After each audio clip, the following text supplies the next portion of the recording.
자, 오늘은 국제조세 조정에 관한 법률하고 그리고 조세범 처벌법 요걸 할 건데요. 두 문제씩 나온다고 보면 두 문제씩. 근데 양은 국조법에 훨씬 더 많죠. 그렇죠? 그래서 대부분 포기를 많이 하죠. 두 문제밖에 안 되니까. 페이지가 몇 페이지예요? 6-4페이지부터 더 할 것 같네요. 그렇죠? 몇 페이지야? 61페이지까지죠. 61페이지까지. 그래서 제가 여러분들한테 해드릴 일이 뭔가 생각을 해보면 공부를 좀 압축해서 할 수 있도록 도움을 드리는 것 같아요. 그래서 뺄 거 빼고 할 거 해서 볼게요. 여러분들 다 외우려고 하지 말고 큰 그림을 잘 그리시면 돼요. 자, 6-4페이지 있죠. 그래서 국제조세 개념 나와 있죠. 그래서 나머지는 원래 소득세법이나 법인세법에서 다 배우는 건데요. 이제 국가 간의 이중과세 조정 문제가 항상 있는 거예요. 그래서 원천지국 이 돈을 번 나라에서 과세해야 되느냐 아니면 그 돈을 번 해당 주체가 있는 나라에서 과세해야 되느냐 이런 문제 항상 있어요. 그걸 원천지국 과세원칙, 거주지국 과세원칙이라고 해요. 그래서 거기 가운데 박스만 잠깐 보면 거주지국 과세원칙은 내국법인이나 거주자는 우리나라에서 번 돈뿐만 아니라 국외에서 번 돈도 모두 과세하는 거예요. 근데 외국법인이나 비거주자는 국내에서 벌어들인 돈만 과세하는 거예요. 그걸 원천지국 과세원칙이라고 해요. 그 표는 소득세법에서 배우는 건데 여러분들 참조하라고 넣어놓은 거고 오른쪽에 국조법의 목적과 용어를 가볼게요. 그러면 여기서 기억해야 되는 건 국제거래의 정의가 가장 중요하다고 보시면 돼요. 국제거래. 우리가 올해 국세기본법엔 역외거래라는 말이 나왔죠. 그래서 역외거래는 국제거래를 포함한 거래라고 보시면 돼요. 그래서 역외거래가 더 큰 개념이고 국제거래가 그거보다는 작은 개념이다. 그럼 이 국제거래가 되기 위해서는 거기 보시는 것처럼 거래 당사자가 누군지가 중요해요. 거래 당사자. 그러면 우리나라의 본점과 우리나라의 지점이 해외에 있어요. 이 경우는 국제거래가 아니에요. 같은 하나의 회사라고 볼 수 있죠. 삼성전자가 대한민국에 있고 거기에 브랜치가 있다고 지점이. 그럼 본지점액이라고 해서 다 같은 하나의 거래라고 보시면 돼요. 그래서 국제거래가 아니에요. 두 번째 내국법인과 외국법인의 국내 지점이 있죠. 그래서 삼성전자하고 뭐 HSBC 한국 지점이 거래해요. 둘 다 국내에서 일어난 거래죠. 그래서 국내에서 둘 다 일어났다. 그럼 국제거래는 거기에 세 번째, 네 번째 케이스라고 보시면 돼요. 내국법인하고요. 외국법인의 국외사업장. 우리나라에서 거래가 일어나지 않았겠죠. 그래서 해외에서 거래가 일어난 거야. 어느 하나의 사업이 국외다 라고 보시면 돼요. 외국법인의 본점과 외국법인의 지점 있죠. 외국법인의 국내 지점은 국내가 있는 거잖아요. 국내. 외국법인의 본점 국외가 거래 되겠죠. 그래서 어느 하나가 국외에 있는 경우에 우리 국제 거래를 적용한다라고 보시면 돼요. 지역으로 구분하시면 돼요. 지역으로. 거래가 지역으로 구별하시면 된다. 자, 밑에 조세 조약 있죠. 이 조세 조약은 국가 간의 약속이라고 보시면 돼요. 그래서 이제 우리 법인세에 대해서는 원천지국에서 과세할 때 좀 싸게 하자. 뭐 이런 것들이 조세 조약이라고 보시면 돼요. 예를 들어서 미국의 법인이 우리나라에서 배당을 받아가요. 그럼 조세 조약이 없으면 국외 법인, 외국 법인은 국내 원천 소득에 대해서 20%로 세금을 떼게 돼 있어요. 원천 징수하게 돼 있어. 이제 조세 조약에 따르면 나라마다 이 율을 다 달리하고 있단 말이에요. 어떤 나라는 10%, 어떤 나라는 5%뭐 이렇게 돼 있어요. 그리고 어느 나라의 그 가격이 굉장히 비싸다 싸다 이런 문제가 있을 수 있어요. 무슨 얘기냐면 여러분들 그 이런 걸 TP라고 얘기하는데 트랜스퍼 프라이싱이라고 얘기하는데 원가액에 배우면 뭐 대체 가격 이런 얘기 들어봤죠. 그랑 비슷한 개념이라고 보시면 되는데 미국에 어떤 회사가 있는데 한국에다가 물건을 파는 거예요. 그럼 한국에서 다시 이 물건을 소비자들에게 파는 구조란 말이야. 한국에서 세금 적게 내고 싶으면 방법이 뭐가 있겠어요? 비싸게 사오면 되겠죠. 그러면 한국에서 마진을 줄일 수 있잖아요. 비싸게 사는 거야, 비싸게. 그러면 미국 국세청은 해피하죠. 비싸게 팔았으니까 미국에서 세금 많이 내죠. 근데 우리나라 국세청은 행복하지 않죠. 한국에서 이익을 안 내고 있으니까. 그러니까 이걸 100에 사왔는데 국제거래에서는 정상가격이라고 불러요. 정상가격. 시가라고 안 부른다고. 정상가격. 정상 가격이 한 40이에요. 그러면 너무 비싸게 사온 거잖아요. 그렇죠? 40으로 줄여야 된다. 이렇게 할 수 있잖아요. 이런 걸 조정할 수가 있다. 그러니까 국가 간 국세청에서 협의해서. 그렇게 되면 다시 줄어들잖아요. 100이 아니라 40이니까 우리나라 국세청은 이익을 많이 내게 되겠죠. 미국에 가면 어떻게 되냐면 미국에서 이걸 줄여줘야 돼 다시. 원래 법인세법상 부당행위 계산 부인이나 소득세법상 부당행위 계산 부인은 대응 조정을 하지 않아요. 다른 말로 하면 누군가 비싸게 싸게 팔았어요. 그러면 입금 산입을 하죠. 저쪽 상대방은 송금 산입 안 해준다고. 하지만 국제거래는 대응 조정을 해주게 돼 있어. 대응 조정. 그게 핵심이야. 그러니까 양 국가 간에 쇼부를 내야 되겠지. 그런 것들이 있다라고 보시면 돼. 조세 조약 사전에 결정된 거야. 그러면 조세 조약과 관련된 문구가 국조법에 상당히 많이 나오는데 그때 용어 하나를 잘 체크해 두시면 돼요. 거기 체약 상대국이란 말이 있죠. 우리나라하고 미국하고 조세 조약을 체결했어요. 그러면 우리나라 입장에서 미국을 부를 때 체약 상대국이라고 부르는 거예요. 체약 상대국. 이해하시겠죠? 권한 있는 당국은 뭐가 되겠어요? 우리나라가 되겠죠. 우리나라. 권한 있는 당국이라는 건 우리나라. 대부분 기재부라고 보시면 돼요. 자, 오른 그 아래 표는 참고하시면 되는데 이게 조세 조약이라는 게 굉장히 유명한 말이 있어요. 과세권을 조정하는 거지 과세권을 창출하진 않는다라는 아주 유명한 말이 있어. 과세권을 조정하는 것이지 창출하진 않아. 자, 그 얘기가 뭐냐면 조세 조약에 따라서 과세할 수 있어요. 미국과 우리나라하고 맺은 조약이 있는데 뭐 그냥 예를 들어 볼게요. 이자 소득에 대해서 뭐 최악 상득에서 과세할 수 있다 뭐 이런 조항이 있어. 근데 우리나라 세법은 과세를 못 해. 그러면 과세 못 하는 거예요, 기본적으로. 왜? 과세권을 창출하진 않으니까. 그래서 밑에 표를 보면 우리나라 세법에서 과세 대상이 아니에요. 조약도 아니래요. 그럼 과세 안 하면 되죠. 어떤 소득에 대해서. 우리나라에서 과세 대상이 아닌데 조세 조약에서 과세 대상이래요. 그래도 과세할 수는 없죠. 조약은 과세권을 창출하진 않아요. 하지만 조정해 주긴 한단 말이에요. 그래서 국내 세법에서 과세 대상이고 조약에서 과세 대상인데 조약에서 10%만 과세할 수 있대요. 세율을. 10%를 나중에 배우는데 제한세율이라고 불러요. 제한세율. 그래서 그 10%를 제한세율이라고 불러요. 그래서 여기도 나와있죠. 제한세율. 제한세율로 과세할 수 있다. 넘기세요. 다음 페이지에 그래서 제한세율이 나와있어요. 한번 생각을 해봐요. 국내 세법에 따른 원천징수 세율이 있을 거야. 국내 세법. 예를 들어서 20%가 제일 많거든요. 이자배당. 근데 조세 조약에서요. 30%로 과세한대요. 몇 퍼센트로 과세하는 거예요? 20%로 과세하는 거예요. 국내 세법이 30%인데 20%인데 조세 조약에서 10%를 해요. 현실에서 이 경우가 제일 많겠지. 10%로 과세할 수 있는 거예요. 근데 표현이 좀 중요한데 거기 읽어보면 조세 조약에 따라 체약 상대국의 거주자 또는 법인에 대해서 과세할 수 있는 최고 세율이라는 거야. 이게 최고 세율이야. 왜냐하면 조약에 따르면 이게 10%를 넘을 수 없다라는 뜻이니까 최고 세율이다. 최저 세율이란 말이 아니에요. 최고 세율이다. 이게 시험에 가장 중요하다. 상호합의 절차가 뭐냐면 방금 얘기했던 거. 둘이 쇼 붙이는 거 쇼. 국제조세는 이게 특이한 게 서로 국가 간에 쇼 붙이는 거예요. 국가 간에. 한 기업을 놓고 두 국가 간에 얼마로 할지를 결정하는 거예요. 되게 웃기죠? 국가 간 국세청이 만나서 쇼를 쳐야 돼. 그래서 뭐 이런 TP를 건드린다 그러면 다국적 기업들은 쫄지 않아요, 별로. 왜? 어차피 여기서 털려도요. 대응 조정해 주죠. 혹은 외국 납부세액공제로 다시 다 빼먹을 수 있거든요. 그래서 뭐 예전에 제가 이럴 때 보면 그 TP를 건드리겠다 하니까 다국적 기업에서 본사에서 건드려요. 이런 얘기해요. 그러면 우리나라 국세청도요. 해봐! 막 이래요. 근데 그 나라 가죠. 외국계 뭐 독일이나 뭐 이런 데 가잖아요. 독일 국세청이 뭐라 그랬어요. 독일에도 삼성전자 있잖아. 현대차 있잖아. 뭐 이런 얘기 하죠. 우리 국세청이 또 쫄겠죠. 정치적인 거야 되게. 합의가 잘 안 돼 사실. 어쨌든 어려운 문제다 이거죠. 상호합의 절차 있죠. 거기 조세 조약에 거기 밑줄 한번 가봐요. 적용 해석. 을 협의한다. 예전에는 해석만 협의했는데요.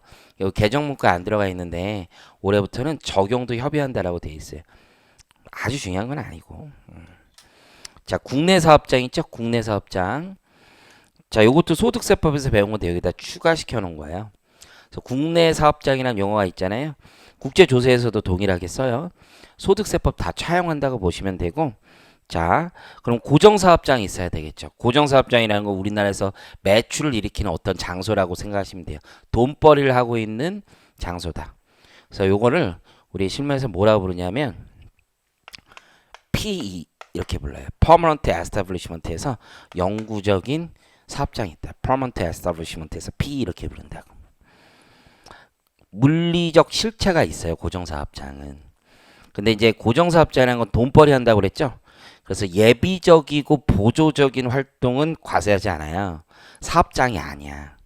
예비적이고 보조적이라는 건 우리나라에 와서 뭐 사기만 하는 거야. 사기만. 어떤 매출 활동을 일으키지 않는 사업장이에요. 외국 애들이. 이해하셨죠? 그래서 고정사업장으로 보지 않는 경우 있잖아요. 1번부터 4번까지 한번 읽어보시고 옆에다 하나 써요. 보조적, 예비적.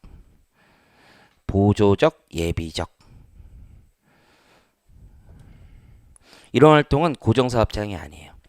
근데 우리나라에 사무실이 있고 매출 활동을 하지 않더라도 우리나라에 대리인을 두고 사업을 하면 그 경우에는 그 자를 종속 대리인이라고 부르고 종속 대리인을 사업장으로 보는 거예요. 예를 들면 우리나라에 들어와 있는 수많은 해외 브랜치 호텔들이 있어. 호텔들. 그럼 그 호텔에 지배인만 나와 있거든요.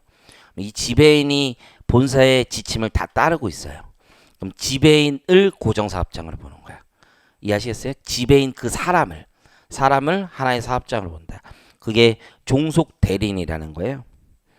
소득세법 배우시면 많이 배우는 내용이고 국내 특정 외국 법인이나 비거주자를 위하여 계약을 체결할 권한, 거기가 제일 중요해. 계약 체결 권한을 가지고 그걸 계속 반복적으로 수행하는 자예요.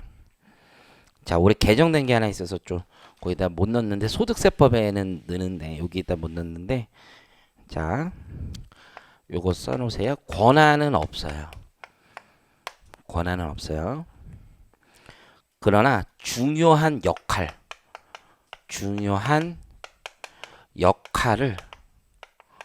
반복적으로 수행해요. 권한은 없지만 중요한 역할을 반복적으로 수행해요. 이런 자도요. 종속 대리인으로 올해부터 보는 거예요. 그래서 이러한 자들도 종속 대리인으로 본다. 권한은 없지만 중요한 역할을 반복적으로 수행하는 자도 종속 대리인으로 본다. 자, 과세당은 보시면 되고 정상가격이란 말은 국제조세에서 쓰는 시가의 개념이다. 그래서 국제조세에서는 시가를 정상가격이라고 불러요. 자, 오른쪽에 국외 특수관계인이죠. 저기 앞에 보세요. 그럼 국제조세 조정에 관한 법률은 세목이 아니야. 우선. 세목이 아니라는 건 법인세나 소득세를 조정해주는 법률이에요. 국가 간 거래에서. 이해하셨죠? 그럼 모든 국가 간 거래에서 국제조세가 적용되는 것도 아니고요. 어떤 경우에 적용되냐면 국외 특수관계인과의 거래에서 적용되는 거예요. 기본적으로. 이해하셨죠? 그래서 첫 번째 우리와 거래하는 해외 법인이 국외 특수관계인인 경우 이 문제가 발생하는 거예요. 출발이. 그래서 국외 특수관계인에서 우리가 정의할 필요가 있는데 여러분 교재 잠깐 보면 다음 페이지까지 보면 제가 옛날에 가르칠 때 이거 다 가르쳐 드렸는데 서로 맘상한단 말이에요. 그렇죠? 자, 하나만 정확하게 기억해요. 원래 국조에서 특수관계 범위는 다른 법률하고 달라요. 50% 이상이에요. 그래서 지분을 몇 프로 가지고 있어야 돼요? 거기 첫 번째 나있죠? 50% 이상이에요. 근데 중요한 건 직접 또는 간접이에요. 직접 또는 간접. 거기 교재 있어요. 동그라미만 치시면 돼요. 가운데에 파란색 수레 있죠? 직접 또는 간접. 그래서 이것만 정확하게 기억하세요. 50% 이상 직접 또는 간접 가지고 있어야지 특수관계인 범위에 속해요. 여러분 나중에 뭐 세무사 되셔가지고 좀 이렇게 외국계 막 하고 그러면 요 법률들 많이 보고 조약도 많이 보고 그러는데요. 세무사 된 사람 중에 조세 조약을 한 번도 안 보고 죽는 사람도 많을 거예요, 사실. 아예 한 번도 안 보고 외국과 거래 있는 업체가 없을 수 있잖아요, 그렇죠? 어떤 사람은 엄청 많이 봐요. 근데 일하다 보면은 진짜 보게 돼 있어요. 조금만 큰데 해봐도 보게 돼 있어요. 외국과 거래가 되게 많거든요. 조세 조약. 왜냐면 지금 국외 특수 관계인만 적용이 된다고 했지만 아닌 경우도 있거든요. 우리나라에서 외국 애들이 돈을 벌면 원천 징수 몇 프로 해야 되냐. 요런 거는 소득세법에 있지만 조세 조약에 제한세율이 있으니까 그 정도는 보게 되거든요. 그래서 그 정도 마음을 가지시면 되고, 그럼 간접 소유 비율이 중요하겠죠? 쭉쭉 넘겨봐요. 자, 10페이지 보시면 간접 소유 비율이 있어요. 내가 직접 가지고 있지 않아도 비율을 계산하는 거죠. 계산 문제로 한두 번 정도 나왔어요. 자, 여기 이걸 하나 써놓으세요. 여러분들이 어렵게 외우지 말고, 이거 내가 교재에 쓰긴 애매해, 이런 말들이. 법조문에 있는 말이 아니기 때문에. 첫 번째는요, 원칙을 맨 위에서 50% 이상이면 100%. 우리 국제조세 조정에 관한 법률에서는요, 50% 이상 가지고 있으면 100%로 계산해. 간접 소유비를 계산할 때. 두 번째는 50% 미만 발견 시 그때부터 무조건 곱하기.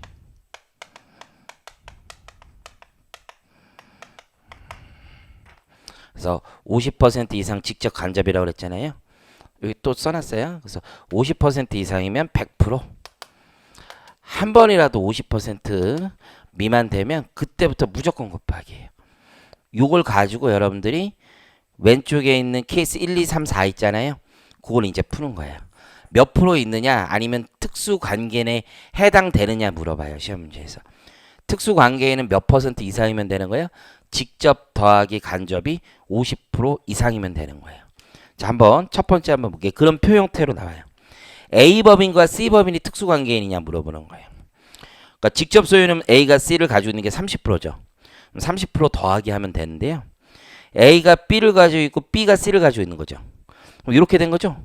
A가 B를 가지고 있는데 B가 다시 C를 가지고 있는 거죠. 간접 소유죠. 근데 지분율이 40%부터 시작하죠.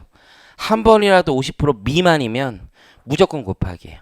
40 곱하기 50% 하면 되죠. 몇 프로예요? 20%가 되죠. 그럼 30% 더하기 20% 하시면 돼요. 그럼 합치면 몇 프로예요? 50%죠. 50% 이상이에요. 이상이면 특수관계인이에요. 50% 초과가 아니에요. 왜냐하면 우리나라에 있는 스타벅스 있죠. 스타벅스는 미국 스타벅스가 50%, 이마트가 50% 가지고 있어요. 그럼 미국 스타벅스하고 코리아, 한국 스타벅스는 특수관계인이 아니에요. 특수관계인 맞는 거예요. 해외 투자할 때 5대5가 되게 많거든요. 그래서 특수관계인 되기 위해서는 50% 이상일 수밖에 없는 거예요. 우리 함께 하고 있는 거 맞죠? 그렇죠? 이 뭐 국제조세 이런 게 뭐 어렵다고 느끼는 이유는 세상 일에 관심이 없어서 그래요. 세상 일에 관심만 좀 있으면 아, 외국 애들이 저렇게 우리나라 들어와서 돈 빼가는구나 뭐 이런 것들이 느껴지는데 한 번도 관심이 없으면 이게 무슨 소련 말인가 막 이런데요. 한번 들어보시면 돼요. 자, A하고 C를 보니까 직접 비율은 10%밖에 안 돼요. 간접을 보는 거죠. A가 B를 50% 가지고 있어요. 그럼 몇 프로예요? 100%, 100%. B가 C를 45% 가지고 있어요. 그때부터 곱하면 돼요. 100% 곱하기 45% 하면 몇 프로예요? 45%죠. 직접 비율 10%, 간접 비율 45%. 합치면 55%. 특수관계인 되는 거예요. 케이스 3번 보죠. 직접 40%죠. 간접 보는 거예요. 처음부터 40%죠. A가 B를, B가 C를, C가 D를 넣잖아요. 그럼 계속 곱하기만 하면 돼요. 40% 곱하기 100%가 아니에요. 50%, 50%. 40% 곱하기 50%, 50%. 10%죠. 어쨌든 40% 더하기 10% 하니까 50% 특수관계인 돼요. 자, 오른쪽. A가 D를 직접 가지고 있는 건 40%인데요. A가 B를 50% 가지고 있어요. 50% 미만 아니죠? 100%, 100%. 마지막에 10%죠? 그러면 40% 더하기 10% 돼서 50%. 다 국외 특수관계인이 되는 거죠.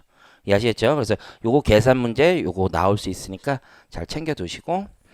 자, 국제거래도 실질거래 과세 원칙이 적용되는데요. 3번만 좀 읽어보시면 돼요. 국제거래도 쿠션 치는 경우가 되게 많아요. 내가 국외 특수관계인과 직접 거래하지 않고 중간에 제3자를 끼워서 특수관계인과 거래하지 않는 것처럼 할 수가 있거든요. 그 경우에도 특수 관계인과 거래한 것처럼 봐요. 좀 어려운 말로 이걸 제3자 개입 거래 이렇게 불러요. 제3자 개입 거래. 뒤에도 여러분이 보실 수 있어요. 자, 넘기세요. 자, 이제 다른 법률과의 관계인데요. 자, 대원칙은 이거예요. 무상거래나 자본거래 있죠? 이건 법인세법이나 소득세법이 우선되는 거예요. 무상거래, 자본거래. 지금 아까 얘기했잖아요. 이게 이게 안 써졌는데 아까 이게 국가 간의 거래에 있어서 가격을 조정하는 걸 제일 규제하고 싶은 거거든요. 이게 이전세제 가격이라고 해서 요런 걸 좀 규제하고 싶은데 우리 세법에도 부당행위 계산 부인이라고 있잖아요. 그러면 법인세법이 먼저 적용될 것이냐 아니면 국제조세 조정에 관한 법률이 먼저 적용될 것이냐 이 문제가 있는 거고 그 과정에서 특정 유형별로 나눈 거예요. 그래서 보시는 것처럼 무상거래와 자본거래는 법인세 소득세로 가요. 요건 손익거래야 대부분.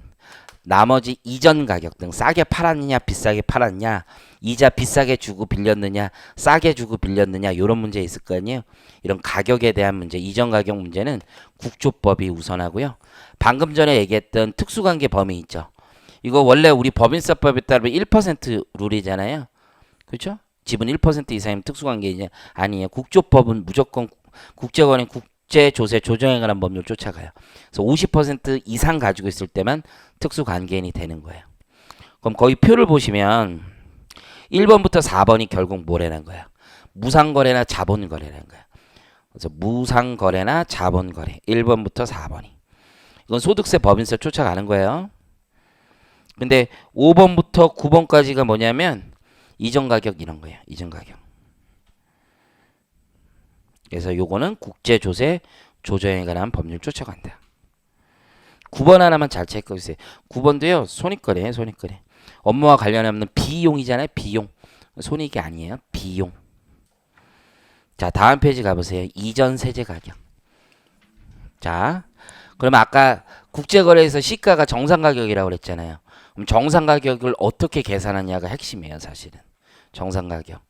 근데 시가를 아는 건 굉장히 어려운 문제예요. 여러분들이 다른 세법, 특히 뭐 세법학 같은 거 공부해 보시면 아, 시가가 진짜 어렵구나 라는 걸 아실 수 있는데 국제거래 역시 마찬가지예요. 그래서 이제 회계법인이나 세무법인에 가면 TP팀이라고 있어요. 이것만 하는 친구들이야. 그래서 이전 세제 가격만 하는 거예요. 여기 팀에는요, 세무사 별로 없어요, 사실. 세무사 별로 없고 회계사도 한국 회사분보다는 미국 회사 훨씬 더 많고요. 경제학 공부하는 친구들이 많아요, 훨씬 더. 경제 수를 가지고 비교하고 그런 거예요. 그래서 여러분들이 할 만한 내용이 아니죠. 머리를 써야 되는 거예요. 쉽지가 않아요, 이게. 그래서 재무제표 보고 분석하고 막 그런 거예요. 아, 이쪽에선 마진이 이 정도 나오는데 우리도 이 정도 마진 나야 되겠다. 이런 것들이 정상 가격 계산하는 방식이에요. 일단 그런 게 있다라고 보시고 산출 방법이 작년에 시험에 나온 건데요. 우리 이걸 우선 기억해야 돼요. 법절에 5가지 유형이 있어요. 5가지. 그죠? 근데 이 방식으로 어떻게 가격을 다 매길 수가 있겠어요? 시시때때로 변하는 경제 상황을 어떻게 반영을 해서. 그죠? 이 5가지 방법이 있는데 여기까지 이해하시겠죠? 있는데 만약에 이게 없으면 기타 합리적인 방법이에요. 첫 번째 5가지 방법 중에 이게 없으면 기타 합리적인 방법이에요. 그럼 5가지 방법이 순서가 있느냐? 그렇지 않아요. 순서도 없어요. 아무거나 적합한 거 합리적인 거 방법을 따져보면 된다 이거예요. 합리적으로. 자, 올해 세법이 개정돼서 이 합리적이라는 문구를 조금 많이 다듬었어요. 그래서 여러분들이 이걸 외울 수도 없고 외울 필요도 없어요. 그래서 교재 보시면 방법 선택 나와 있죠. 그래서 이 5가지 중에서 가장 합리적인 방법인데요.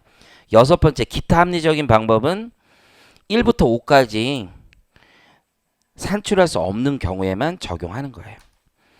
근데 이게 합리적 거래면 인정을 해주겠다는 건데요. 합리적 거래인지는 한 가지 사정만 가지고 반영할 수는 없어요.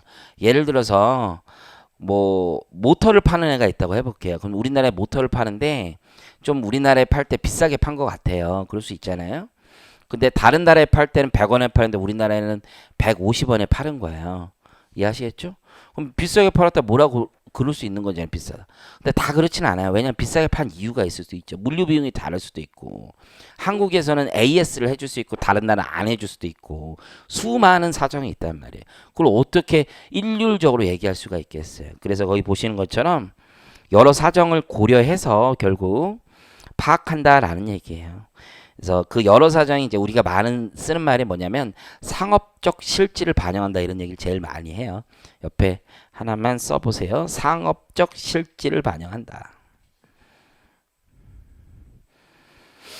그 밑에 막 앞글자 따서 계약 조건 뭐 사, 뭐 거, 경 이거 죽어야 되는 거야. 이런 건 필요 없는 거예요. 자, 다음 페이지 가보시면 거래 재구성이란 말도 법조문에 나왔는데 여러분들이 세법을 좀 많이 배우신 분은 이 말이 딱 들어와요. 거래를 재구성한다는 건 아까 제3자 거래처럼 중간에 누굴 끼웠어요. 그럼 그거 없는 것처럼 거래해 볼 수도 있고 아니면 있는데 없다고 볼 수도 있고 없는데 있다고 볼 수도 있고 얘네들이 원래 이 목적이 뭐였느냐 이걸 살펴보는 게 거래를 재구성한다는 말을 써요. 우리 이걸 어디서는 법인세법이나 소득세법에서는 부당해 계산 불이익이라고 부르는 거예요. 이해하셨죠? 그래서 거래 재구성 나와 있죠? 그래서 거기에 한마디만 써보세요. 상업적 합리적 거래가 아닌 경우만 거래를 재구성하는 거예요. 결국은 아까 상업적으로 합리성이 없을 때만 재구성해야지. 합리성이 있는데 그걸 국세청 마음대로 다시 계산하고 그러면 안 되겠죠. 그래서 상업적 합리성이 없을 때만 거래를 재구성합니다. 자, 오른쪽에 5가지 방법이 있는데 구경한다고 생각하시면 돼요. 첫 번째는 비교 가능 제3자 가격 방법인데요. 제가 거기 써놓은 거예요. 한번 보시면 그림을 보시면 A라는 업체가 특수관계인과 거래할 때 얼마가 시가냐 이거죠. 얼마가. 그러면 A가 다른 애들한테 팔 때 가격이 있을 거 아니에요. 아니면 다른 애들끼리 거래하는 시장에서 가격이 있을 거 아니에요. 이거 가지고 하자는 거예요. 우리가 컵이라고 해요. 이거를 comparable, uncontrollable price method라고 하는데요. 요거 쓰기는 되게 어려워요. 이거 찾기가 어려워. 왜냐면 똑같은 물건을 파는 데가 없죠. 특히 제조업체 같으면. 그래서 좀 어려워요. 재판매 가격 방법이 있잖아요. 이거는 좀 많이 쓰는 방법인데 우리나라에서 왜냐면 우리나라의 소매업이 이걸 많이 쓰는데 한번 구경해 보세요. 토요타가 있어요. 토요타가 밑에 BMW가 있어요. BMW가 우리나라에 BMW 코리아가 있을 거 아니에요. BMW 코리아가 우리 딜러들한테 얼마에 팔아야 되느냐 이거를 결정돼 있어요. 이거는 파는 가격은. 그러면 독일에서 얼마에 사와야 되느냐가 중요한 거 아니에요. 비싸게 사올 수도 있고 싸게 사올 수도 있잖아요. 그러면 유사업체를 찾아요. 보니까 토요타가 있는데 토요타 코리아는 60에 사서 100에 팔더라 이거예요. 매출 대비 40% 마진 남기더라 이거예요. 그럼 BMW 너네도 그렇게 하는 거죠. 그럼 200에 파는 건 특수관계인가 거래가 아니잖아요. 고객들에게 파는 거죠. 그러면 니네 40% 남기려면 얼마에 사야 되는 거예요? 우리 120에 사야 되는 거잖아요. 그렇게 가격 계산하는 게 재판매 가격 방법인데요. 이게 여러분들 재판매 가격 방법이니까 어떤 키워드가 있는지만 보시면 되는데 거기 보시면 통상의 이윤으로 볼 수 있는 금액을 뺀 가격 파란색 있죠? 이제 이해가 좀 되죠? 재판매 그러니까 이윤을 빼는 방식으로 재판매 가격 방법 쓴다. 그러니까 출발이 어디서 있는 거냐면 판매 가격에 있는 거예요. 그 이름이 붙인 이유가 출발이 판매 가격이 있으니까 거기서 이윤을 빼서 원가를 계산했자는 거예요. 목표는. 다음 페이지 가보면 원가 가산 방법. 이것도 여러분들 말로 나오면 좀 어려운 게 뭐냐면 원가 가산 방법은 출발이 어디에 있다는 거야. 원가에 있다는 거야. 출발이. 그러니까 가격은 어떻게 하는가. 원가 이윤을 가산하 이렇게 나오겠지. 이해하시겠죠? 그래서 거기 보면 우리나라 제조업 같은 데서 좀 쓸 수 있는데 자 반제품을 사서요. 우리나라에서 가공해서 해외 특수관계인에게 팔아요. 예를 들면. 원가는 결정돼 있다고. 그럼 얼마의 마진을 붙여서 팔 거냐 이걸 결정하는 거예요. 그래서 원가 가산 방법. 다른 유사한 업체들이 200에 사서 300에 팔더라 이거예요. 그럼 우리도 50% 원가 가산하면 되겠죠. 그래서 판매 가격을 결정하면 되겠죠. 그 다음에 profit split이라고 해서 이익을 쪼개는 방법이에요. 이거는 공정 전체를 보는 거야. 밸류 체인 전체를 본다라고 하는데 거기 보시면 을이 있고 현대차가 있고 현대자동차 미국 법인이 있는 거고요. 그 다음에 A가 있어요. 그걸 보니까 유사한 거래가 거의 없어. 방법이 없으니까 원재료 사고 현대자동차가 제조비용 들였고 현대자동차 미국이 영업비용 들여서 판매하는 거잖아요. 그래서 360원에 판매하고 10원, 50원, 100원 들어간 거죠. 원재료, 제조비용, 영업비용. 그럼 밸류 체인 전체로 본 마진이 얼마 남은 거예요? 지금 심플하게 보면 200 남은 거잖아요. 이 200의 이익을 각각 얼마씩 먹을까를 생각하는 거예요. 그렇게 하면 영업이익을 스플릿해서 각자 먹을 비율을 결정하면 서로 거래하는 가격이 나오겠죠. 이게 이익 분할 방법이라는 거예요. 이해하셨죠? 쌍방이 함께 실현했다 이렇게 보는 것이. 오른쪽에 거래 순이익률 방법이 있잖아요. 제일 많이 쓰는 거예요. 이게 다양한 상황을 반영하거든요. 다양한 상황을 많이 실무에서 많이 쓴다는 거예요. 무슨 얘기냐면 우리가 나라마다 장사하는 방법이 다르고 나라마다 사정이 다 달라요. 그러면 결국은 뭐를 비슷하게 만들면 똑같냐면 마진을 비슷하게 만들면 똑같은 거야. 그래서 미국에서도 10% 남기면 한국에서도 10% 남기면 돼. 그럼 그 사정은 원가에 다 반영이 알아서 될 거 아니에요. 그렇죠? 그럼 여기서 10% 남기게끔 결정하면 된다 이거야. 한번 보면 비교 대상 거래가 오른쪽에 있죠. 비교 대상 거래를 보니까 얘네들 영업이익률이 10%예요. 우리도 10% 남기면 되는 거야. 그럼 외국인한테 사오려고 하는데 한국에서 일반 관리비 100이 들고 그죠? 100이 들고 있어요. 그러면 한국에서 1000에 팔아. 그럼 800에 사오면 영업이익률 10% 맞겠죠? 이러면 된다는 거야. 비교 대상 거래에서는 AS 비용이 들어가는데 한국에서 안 들어오잖아요. 그러니까 한국에서 사올 때는 좀 더 비싸게 사올 만한 이유가 있다라는 거지. 결국은 뭐로 가도 서울로만 가면 된다고. 뭐로 가도 알아서 그냥 목표치만 가면 되잖아요. 다 장사회 돈 벌려고 하는 거잖아요. 이익률만 맞으면 된다는 거지. 이런 게 상업적으로 가장 합리적인 거래가 되겠지. 거래 수익률 방법이 우리가 소위 말하는 상업적 합리성이 가장 높은 방법이라고 보여요. 자, 이런 게 있다. 자, 다음 페이지에는요. 이 가격을 결정을 해야 되는데 이게 문제가 뭐예요? 내가 비싸게 사오면 또 뭐라 그래? 싸게 사오면 저기서 뭐라 그래? 그런 거지. 한국에서 비싸게 사면 한국 국세청이 뭐라 그래? 싸게 사오면 저쪽 미국 국세청이 뭐라 그래? 환장하겠죠? 게다가 이 가격이라는 게 과학이 아니잖아요. 정답이 있는 게 아니죠. 화학과처럼 뭐 화학 뭐 이런 것처럼 무슨 주기율표가 있고 뭐 이런 거 아니잖아요. 정밀한 과학이 아니란 말이에요. 이게 굉장히 유명한 말이에요. TP에서. 정밀한 과학이 아니기 때문에 어떤 마음이 들어요? 에이씨 몰라 이런 마음이 들죠. 나만 그런 거야? 마음대로 막 이런 말이 들어요. 근데 또 마음대로 하면 또 나중에 가산세 뜯는 것만까지 환장하겠죠. 그러니까 어떻게 하는 거야? 미리 국세청에 가는 거예요. 그래서 야 우리가 이렇게 거래하려고 하는데 니네가 쇼부를 미리 내다오. 나 그러면 안전하잖아요. 이 가격으로 하겠다. 그냥 죽여줍쇼 이거죠. 죽여줍쇼. 나는 여기에 탈사할 마음이 없으니까 알아서 해주세요. 알아서. 이해하시겠죠? 요런 마음 없어요? 저도 이렇게 그 회사 같은 데서 이제 예전에도 보면 회사 앞에 이렇게 식당 앞에 있는 거 별로 어디 가야 되고 이런 거 싫어. 난 구내식당 되게 좋아하거든요. 주는 대로 먹는 거죠. 그게 제일 좋은 거거든요. 그래서 국세청이 처분에 따르겠다라는 거지. 그 방법이 사전 승인 제도야. APA라고 사람들이 얘기를 해요. Advance Price Agreement라고 해가지고 사전에 가격을 양 당사자가 합의하는 거죠. 근데 재밌는 게 뭐냐면 두 가지가 있어요. 상호합의, 양쪽 국세청이 합의하는 거. 일방적 합의도 있어요. 일방적 합의는 뭐야? 야, 우리나라에서 거래는 우리나라 국세청이 권한이 있으니까 나 우리나라 국세청하고 합의하겠다. 이렇게 볼 수 있죠. 근데 우리나라 국세청이 합의했다 미국 국세청이 싫다고 그러면 말짱 도루묵 되는 거잖아요. 그래서 여기 핵심 뭐냐면 상호합의를 원칙으로 하되 우리나라 국세청과 미국 국세청의 상호합의를 원칙으로 하되 일방적 합의도 받아주긴 하는데 일방적 합의하다가 항상 상호합의가 이루어지면 일방적 합의는 깨질 수 있다. 이게 핵심이에요. 그래서 보시면 필요성 한번 읽어보시면 돼요.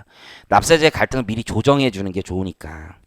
그래서 상호 합의에 의한 사전 승인이 있고 일방적 사전 승인이 있다.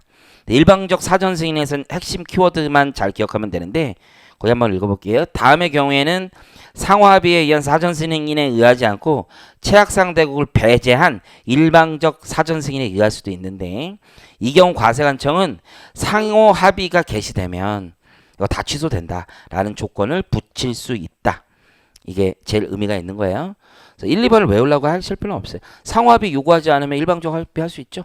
상호합의하다 깨지면 야 쟤랑 얘기 안 해. 나랑만 얘기해. 그냥 이렇게 할 수도 있죠. 그 얘기예요.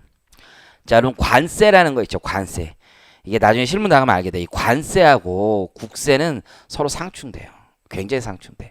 왜냐면 내가 가격을 비싸게 사면 관세를 많이 내죠. 근데 비싸게 사면 관세는 많이 내. 하지만 뭐는 적게 내요? 국세는 적게 내겠죠? 사온 가격이 비싸면 이익이 떨어지니까. 반대로 싸게 사면 관세는 줄어들죠? 하지만 이익은 많이 늘어나겠죠? 그러니까 관세하고 국세는 반대야, 반대. 그죠? 그럼 사람들은 사업주들 있죠, 사업주들. 뭐 예전에 제가 이제 골프채 수입하는 회사 이런 애들 보면은 좀 이해가 안 되는 거야. 왜요?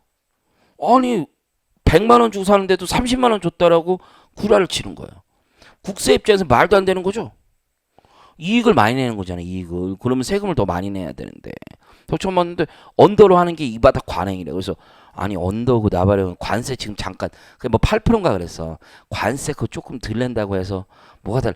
법인세 훨씬 많이 내셔도 소득세 많이 내야 되는데 그런 얘기 백날 해봐도 소용없어요.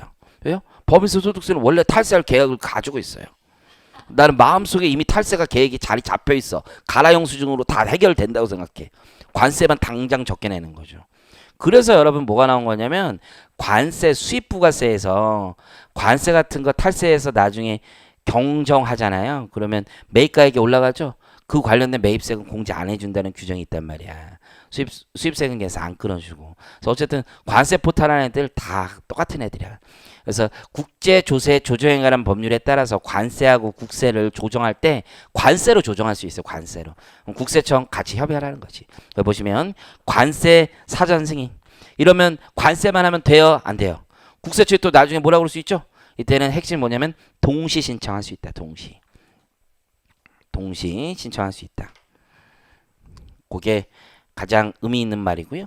지금 대충 느낌만 보면 답은 맞출 수 있어. 사실 이게 너무 디테일한 날짜 이런 데에다가 집중하지 않으셔도 돼요. 날짜는 나오면 그냥 마음속에 맞는다고 생각하시면 돼요. 날짜는. 선생님 틀릴 수도 있잖아요.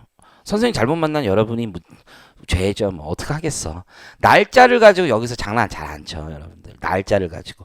금액 가끔 한 10년에 한 번 정도 장난치는 거야. 10년에 한 번. 10년에 한 번쯤 똘이 들어가서 그냥 그거를 그러면 10년에 한 번 나오는 거 맞추겠다고 이거 하면 포기하는 거지. 그래서 다 포기하는데 포기 안 하는 방법은 날짜에 그렇게 신경 안 쓰는 거야. 큰 그림을 그리고 그 말들을 가져가시면 되는 거야. 자, 가보면 내가 가격이라는 게 어떤 거래가 계속 있는 것도 아니잖아요. 거래가 끊길 수도 있잖아요. 그러면 내가 2019, 2018이 있어요. 그러면 이제부터 몇 년 동안은 이 가격으로 해도 됩니까? 이렇게 승인을 받겠지. 영원히 받는 것도 아니고. 그렇죠? 그럼 내가 2019년부터 받고 싶으면 예전에는 2019년 말까지 가서 확인받으면 되는데 이제 법은 거기 보시는 것처럼 최초의 과세연도 개시일 전까지 승인 신청하는 거야. 이제 거래하기 내가 적용받고 싶은 과세 기간이 있을 거 아니에요? 그 전일까지 가서 신청하는 거예요. 날짜는 제가 한 5개 이내로 말씀드릴게요. 요거 하나 잘 기억하시면 되고요. 그 다음에 이제 뭐 승인 받는 거고 그래서 맨 밑에 기출문제에 1번 답이 수정돼야 돼요. 올해 개정됐기 때문에 X로 바꿔주세요. 맨 밑에 그 1번의 답이 X다. 작년까지 맞는 말인데 올해부터는 좀 맞지 않는 말이 돼요. 자, 그 다음에 이제 어떤 게 있느냐 여기 보시면 이건 다른 주제고 그 다음 중요한 거는 상호합의나 일반적 승인이 있겠죠. 일방적 승인이 있고 자, 큰 느낌만 보면 돼요. 나 이렇게 해서 나중에 쇼부가 났어요. 이 거래에 대해서 이 가격이 맞다. 이해하시겠죠? 그러면 옛날 것도 내가 소급해서 그 가격이 맞는지 확인해 주세요 라고 할 수도 있죠. 어떤 모터를 계속 팔고 있었어. 근데 나 불안하니까 2019년부터는 이 가격이 맞는지 확인 받아서 19년부터 이 가격으로 합니다 라고 한 거야. 지금 상황을 이해하시겠죠? 모터 가격인데 19년부터 그 가격을 해도 되는 거죠? 확인 받아요? 그럼 나 과거 것도 그 가격 맞아요? 라고 소급해서 확인 받을 수도 있어요. 그게 소급 적용이에요. 그래서 몇 년간? 5년간 소급해서. 근데 일방적 사전 승인 있죠? 이건 3년간으로 하고 있어요. 일방적. 그래서 상호 합의에 의한 건 5년이고요. 우리나라 국세청만 확인해 준 게 일방적 사전 승인이죠? 3년으로 하고 있네요. 자, 동그라미 3번은 여러분 국세기본법에서 배운 것 중에 하나예요. 후발적 사유라고 들어봤어요? 후발적 사유. 나는 지금까지 100원에서 하는데 국세청이 뭐야 120원에 사 이럴 수도 있잖아요. 그럼 나는 더 비싸게 사오는 거죠. 경비가 더 많이 들어간다는 거죠. 그러면 세금 돌려달라고 할 수도 있죠. 그게 후발적 사유란 말이에요. 그래서 국세기본법상 후발적 사유를 여기다 써놓은 거라고 보시면 돼요. 그래서 후발적 사유. 그 후발적 사유는 국기법에도 항상 안날로부터 3개월이잖아요. 똑같아요. 넘기세요. 절차 있죠, 절차. 제가 체크하는 것만 열심히 보세요. 체크하는 것만. 자, 그러면 국세청이 여기 보세요. 국세청이 나는 100원에 거래했는데 80원이야 이렇게 했어요. 마음에 안 들 수도 있죠. 국세청이 뭐 가격이 전문가가 아니잖아요. 마음에 안 들 수 있잖아요. 그럼 집어쳐 이럴 수도 있는 거예요. 그게 뭐냐면 철회 집어쳐. 그죠? 동의를 받아야 돼요. 국세청이 결정해줘도요. 내가 그 가격 싫으면 싫다고 하는 거예요. 사전 승인 옛날에 이거 APA 좀 많이 했는데 요즘 잘 안 받아요. 왜냐면 원가 자료가 너무 많이 넘어가 국가에. 별로 안 좋아해. 그리고 가격 나온 것도 별로 마음에 안 든다 이거야. 집어쳐 뭐 이런 거죠. 이해하시겠죠? 취소 철회는 뭐예요? 상황이 변경될 수도 있죠. 옛날에는 100원이 맞았는데 지금 물가가 올라갈 수도 있잖아요. 가격 원유값이 올라갈 수도 있고 여러 가지로. 그래서 보시면 상황 변경이 됐을 땐 우리가 이 가격을 유지할 필요가 없단 말이에요. 그렇죠? 상황 변경들이 여러 가지가 있어요. 그래서 취소나 철회할 수 있다라는 것만 기억하시면 돼요. 상황 변경 옆에다 하나 쓰시면 되고 상황 변경. 그게 동그라미 3번의 대표적인 거예요. 우리가 옛날에 가격을 따질 땐 기름값 100원일 때 따졌단 말이야. 근데 기름값이 얼마나 많이 올랐는지 2배가 됐어. 그럼 바뀔 수도 있잖아요. 그렇죠? 상황 변경 뭐 이런 거 있잖아. 그런 거 잘해야지. 상황 변경에 맞지. 제가 이제 이번 여름에 또 놀러 가려고 러시아랑 핀란드 가려고 하는데 야, 러시아 호텔들은요. 루블화가 반토막이 났거든. 10년 전 대비. 러시아 호텔은 그걸 잘 이용하더라고요. 그냥 US 달러만 받아요. 루블은 그냥 결제가 안 되는 거야. 함께 한 거 맞아요? 환에 대해서 걔네들 상황 변경을 잘 이용한 거지. 원래는 다운되면 같이 다운돼야 되는데. 그래서 걔네들이 나름 뭐 사전 승인을 받았는지 모르겠는데 농담이고. 그래서 이런 게 있구나 정도 신경 쓰시면 되고요. 연례 보고서 뭐 내부 이런 거 외우는 거 아니야. 그냥 넘어가시면 돼요. 오른쪽에 이전 가격 세제 운영이라고 돼 있죠. 그러면 첫 번째는 그냥 느낌이 왔어. 정상 가격 방법 산출을 계산하는데 특례가 있다라는 건데 첫 번째는 제3자를 끼워 넣었어요. 그러면 그게 만약에 조세피 수단이었다면 그거 부인해야 되겠죠. 그래서 거기 밑에 한마디만 써놓으시면 돼요. 실질 과세 원칙. 제3자 개입 거래 밑에는 실질 과세 원칙에 따르는 거죠. 실질 과세 원칙에 따라서 계산하면 된다. 상계 거래 인정 있죠? 퉁이죠, 퉁. 자, 그림만 보시면 이해가 돼요. 사람이 장사하다 보면 내 한 번 손해보고 너 한 번 이익 봐라. 이게 장사 아니겠어요. 둘이 거래처가 있는데 언제나 내가 이익만 받았대요. 그런 건 아니잖아요. 나 이번에 한 번 손해보고 형 뭐 이런 거잖아. 형 나 이번에 한 번 손해볼 테니까 다음에 형이 한 번 챙겨줘 뭐 이렇게 하는 거 아니겠어요.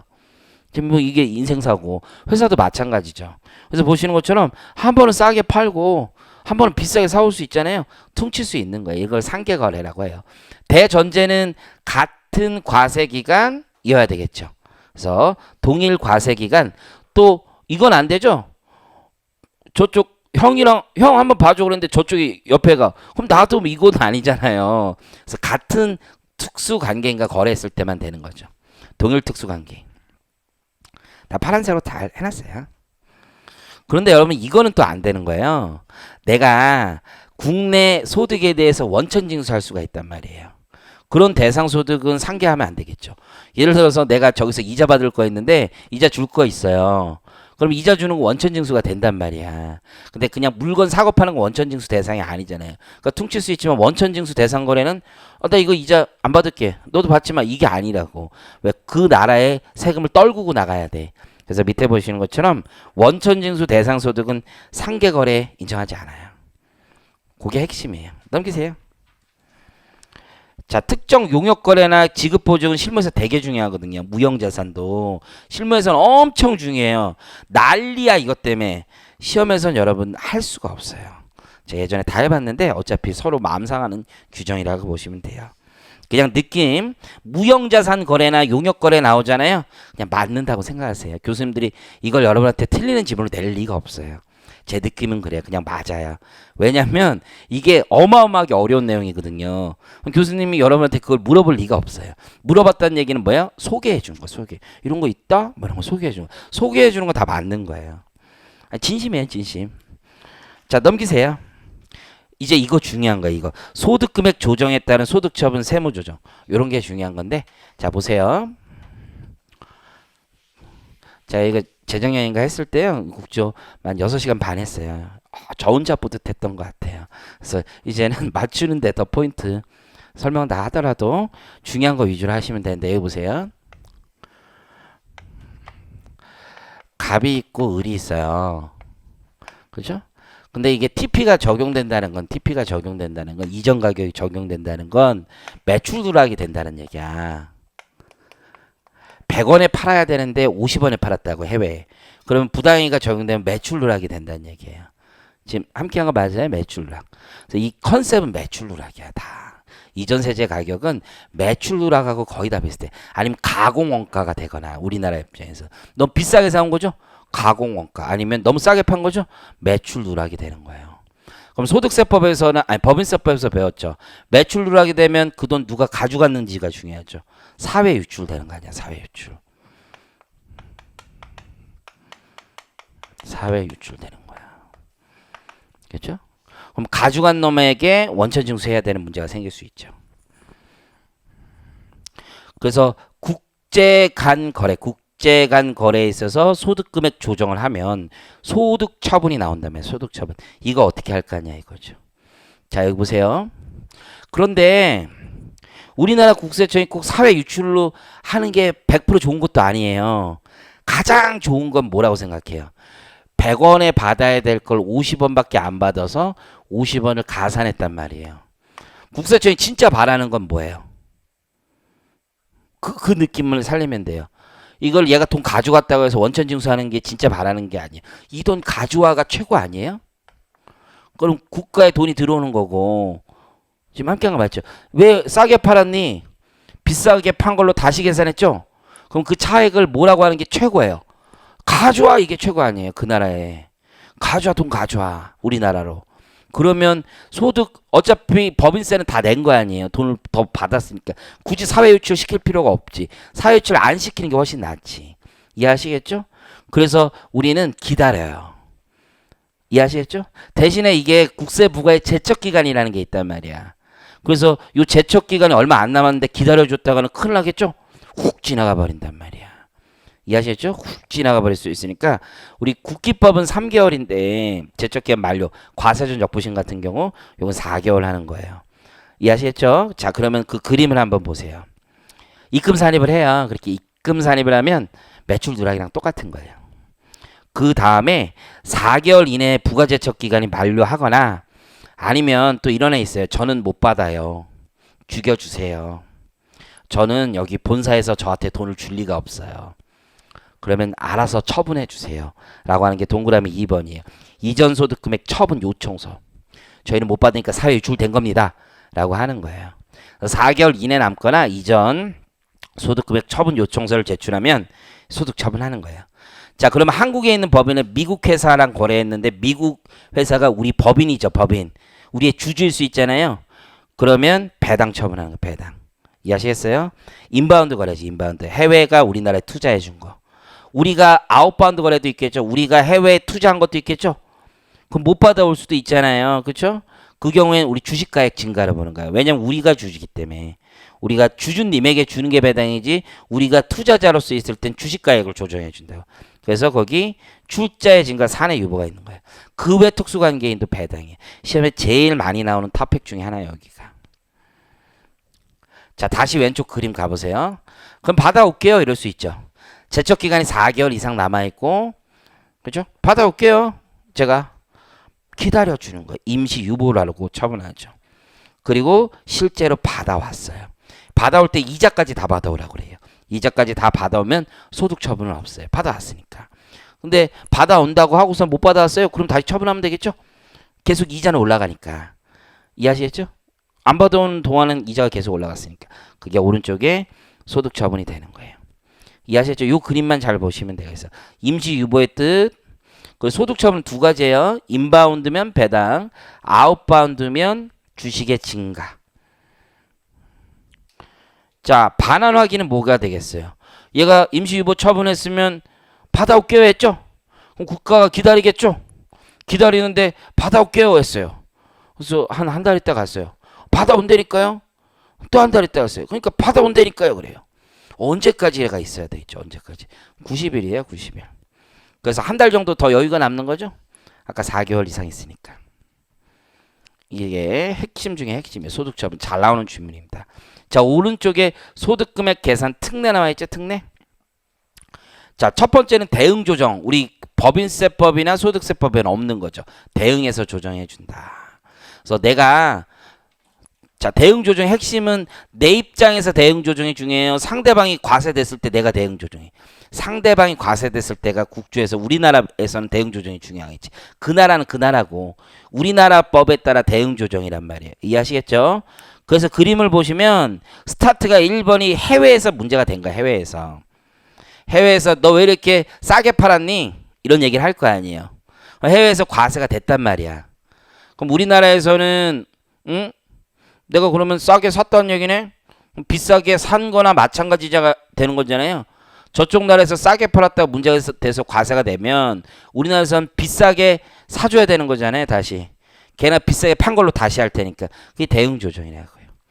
이해하시겠죠? 그래서 요건 스타트가 외국에서 먼저 과세된 경우에만 우리한테 조정해 주겠죠. 언제? 자, 거기 가운데 상호 합의 절차가 종료된 거예요. 상호 쇼부를 쳤어요. 그럼 우리나라 국세청도 동의를 해준 거죠. 대응 조정을 해준다는 얘기는 우리나라 국세청도 알았어 동의를 해줬단 말이에요. 그러면 우리나라도 그에 걸맞게 추가로 송금 인정해줘야 될 거 아니에요. 그래서 그게 대응 조정이다. 세무 조정은 어떻게 되겠어요? 자, 보세요. 대응 조정의 핵심은 이거야. 여기 앞에 봐봐요. 우리나라 국세청 입장에서는요. 그래 비싸게 산 걸로 쳐줄게 이럴 수 있잖아요. 그렇죠? 혹은 싸게 판 걸로 쳐줄게 이럴 수 있잖아요. 그럼 우리나라 국세청 입장에서는 전환해서 뭐라고 그랬어? 돈 가져오라고 그러겠죠.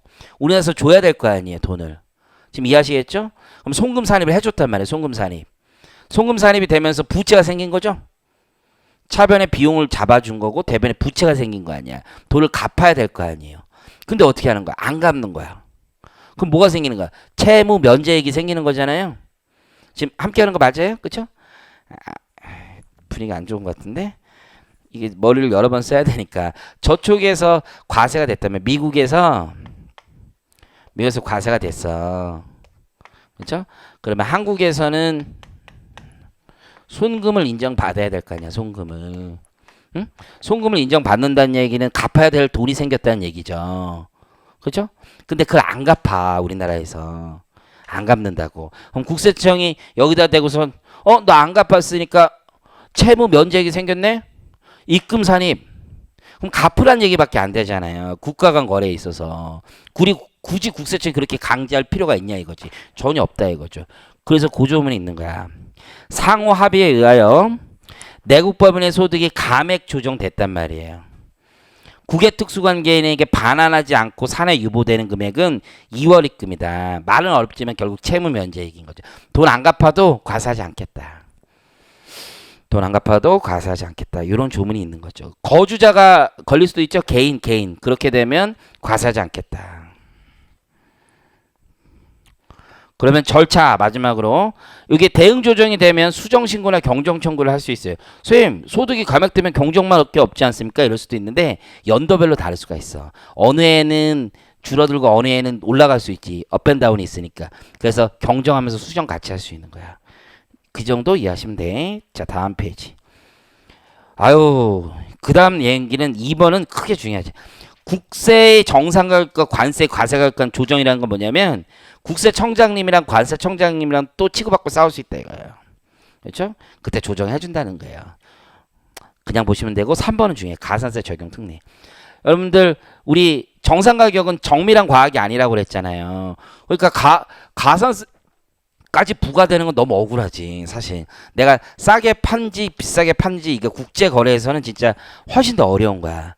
그래서 이 경우에 가산세 제외 조항이 있는 거야. 자, 거기 대신 전제 조건은 뭐야? 과실이 없다라고 상호합의 절차에서 확인된 거예요. 그래서 양국 국세청에 보니까 과실은 없어. 그럼 이렇게 하자. 종료가 되면서 국세청이 그러면 여기 올리고 저기 내리자고 그랬어요. 그러면 그 양국의 국세청 동의를 받아내려면 그렇게 하는 거 동의를 납세자에게 받아내려면 가산세까지 하면서 동의해 이러면 가산세 가지하면서 동의해 그러면 납세자 동의 안 해주겠지. 그러니까 가산세는 면제해주는 조항을 만들어야 되겠죠. 과소신고 가산세 부과하지 않아요. 대신 납부불성실 가산세는 부과해요. 그래서 좀 커. 그것 때문에. 대충 여기까지 느낌 오는 거죠? 자, 그리고 국제거래 자료 제출 의무 있죠. 자, 여러분들 요것도 한 번도 안 봤기 때문에 좀 다시 한번 정리하면 대응조정은 상호합의 절차 종료 후에 하는 거예요. 상대국에서 먼저 과세한 경우에만 하는 거고, 세무조정은 상대국에 대가 지급하지 않더라도 과세하지 않는다. 이게 핵심이에요. 핵심. 그리고 가산세 적용 특례. 이게 핵심이에요. 이따 쉬는 시간에 요거 사진을 다 여러분 앞에서 한 명 누가 내가 해서 사진을 찍어 가든지 이게 핵심이야. 이게 핵심. 근데 교재를 이따구로 쓸 수는 없잖아요. 근데 그렇죠? 핵심 되는 걸로 시험 문제 다 내는 거라고 보시면 돼요. 자, 자료 제출 의무는 두 가지가 있어요. 두 가지가. 첫 번째는요. 여러분 이게 실무해 보면 되게 쉬운데 국외 특수관계인과 거래하면 내가 아까 얘기했던 비교 가능 제3자 방법이라든가 여러 가지 5가지 방법이 있잖아요. 그 중에 어떤 방법으로 가격을 결정했는지 신고하게 돼 있어. 그게 정상 가격 방법 산출 신고서야. 자, 요거는 핵심이 뭐냐면 그럼 내 해외 관계자랑 물건을 잠깐 사고 팔았어요. 근데 한 1년에 1억 팔았어. 그거 가격까지 내가 일일이 다시 평가를 하려면 진짜 힘들어. 왜냐면 회계법인 같은데 세무법인 같은데 TP 보고서 같은 거 받으면 몇 천만 원이야. 그럼 내 1억짜리 샀는데 그거 가격이 적정한지를 확인하기 위해서 몇 천만 원을 들어야 돼. 배보다 배꼽이 진짜 더 큰 거죠? 그거는 필요 없지. 그래서 소액 거래는 안 해도 돼. 안 해도. 거기 교재에 보시면 그 소액 거래가 있잖아요. 그걸 어떻게 외워? 실무에서는 중요하겠지만 대충 소액 거래. 근데 여러분 생각하는 소액하고 차이가 좀 크죠. 50억, 10억이야. 그래서 조금 클 뿐이야. 클 뿐. 국제거래에서 이 정도 구찌 가지고 뭐라 그러진 않아. 그렇죠? 그래서 제출 생략이 가능해요. 연장도 가능해. 연장. 좀 늦게 낼게요. 늦게 낼게요. 가능하고요. 핵심은 뭐냐면 말 안 들으면 과태료 규정이 있어. 과태료 규정. 그래서 말 안 들으면 과태료 규정이 있다. 다음 페이지에 과태료 있죠? 요 유명한 과태료가 1억 이하의 과태료. 이 정도만 기억하시면 돼. 말 안 들으면 과태료 있다. 자, 국제거래명세서는 요거예요. 여기 봐봐. 이거는 내가 이 가격을 어떻게 산출하는지에 대한 걸 얘기야. 실무에 가보면 뭐냐면 100원이에요, 200원이에요. 그것도 아니고 저는 비교 가능 제3자 방법 씁니다. 원가 가산법 씁니다. 라고 쓰는 거야. 이건. 얘는 뭐냐면 내가 해외 관계 특수관계인과 거래했으면 매출이 얼마였고 매입이 얼마였습니다. 이자 비용 준 게 얼마였습니다. 그런 것들 쓰는 게 국제거래명세서야. 그리고 뱁스라는 게 있어요. 여러분들 신문에 오늘 집에 가면서 신문 검색 네이버 검색하면 뱁스라는 게 굉장히 OECD에서 만든 굉장히 유명한 게 있어. 세원 잠식을 방지하고자 만든 자기들끼리 어떤 합의 같은 거예요. OECD에서 뱁스에 따라서 말이 어렵네. 국제거래정보통합보고서라는 걸 내요. 회계법인들 이제 유명 회계법인들이 이걸로 돈 많이 벌어요. 요즘에 뱁스라고 해서 아예 팀 왜 밸류체인을 다 보내주는 거야. 왜냐면 요즘 옷을 하나 만들면 디자인하는 나라, 마케팅하는 나라, 원재료를 구매하는 나라, 뭐 이걸 제조하는 나라 다 다르잖아요. 전체 밸류체인 처음부터 끝까지 가서 이 원가 구성이 어떻게 되는지를 보고해 달라는 거야. 그렇죠? 왜 국제 간 탈세가 너무 많은 거야. 이 서로 이용해서 이런 걸 좀 방지할 필요가 있다고 해서 국가별로 합의했어. 합의. 국제거래정보통합명세서 제출하기로. 근데 여러분들 해외 지점 많다고 이거 함부로 제출하려면 이거 만드냐고 날새. 그래서 굉장히 큰 규모의 회사들만 이런 걸 제공한다라고 보시면 돼. 그래서 거기 제출 대상 보면 국제거래명세서는 그냥 제출하는 거야. 근데 국제거래정보통합보고서 있죠? 이름만 구경해봐. 개별기업 보고서가 있고 통합기업 보고서가 있고 국가별 보고서가 있어. 국가별 보고서가 제일 힘든 거야. 국가별로 어떻게 돈을 버는지 다 내달라는 거야. 아니 진짜 이게 각국 정부가 미쳤는지 OECD 정부들이 미친 거라고 난 생각해요. 아니 무슨 개별 기업이 돈을 어떻게 버는지까지 다 국세청에 보고를 해줘야 돼. 근데 안 그러면 또 탈세하는 애들 막을 수가 너무 없어요. 그래서 그런 규정을 만들었고 오른쪽에 제출 대상 있죠? 큰 애들이구나. 이 정도 기억하시면 돼. 그 중에 넘버원이 뭐야? 국가별로 다 제출하는 거야. 국가별로. 국가별 보고서라는 건 삼성전자 같은 경우 이거 대상이 된단 말이야. 삼성전자 전 세계에서 얼마씩 벌고 있는지 다 이유를 밝혀서 쓰라는 얘기야. 대박인 거지 대박. 그렇죠? 그래서 얘들은요. 그냥 실제 과태료 규정이 하나도 안 무서워. 삼성전자에서 여러분 그 밑에 과태료 봐봐. 얼마야? 1억. 안 하고 말죠? 수십억 들어 이거 하는데 근데 말 들어야지 안 들으면 또 미움 받을 수 있으니까 그런 차원에서 과태료 하나도 안 무서워. 그래서 중요해 과태료. 1억. 무시한다 우린. 근데 이제 거래 명세서는요. 국외 특수 관계인별로 그렇죠? 국제 거래 통합 보고서는 건별로야. 그럼 삼성전자는 국가별 보고서 3건만 안 내도 얼마 되는 거예요? 9천 되겠지. 4건이면 1억이고 한도에 걸리니까. 그 정도 생각하시면 돼. 자, 그럼 우리 쉬었다가 이제 과소자본 세제부터 할게요.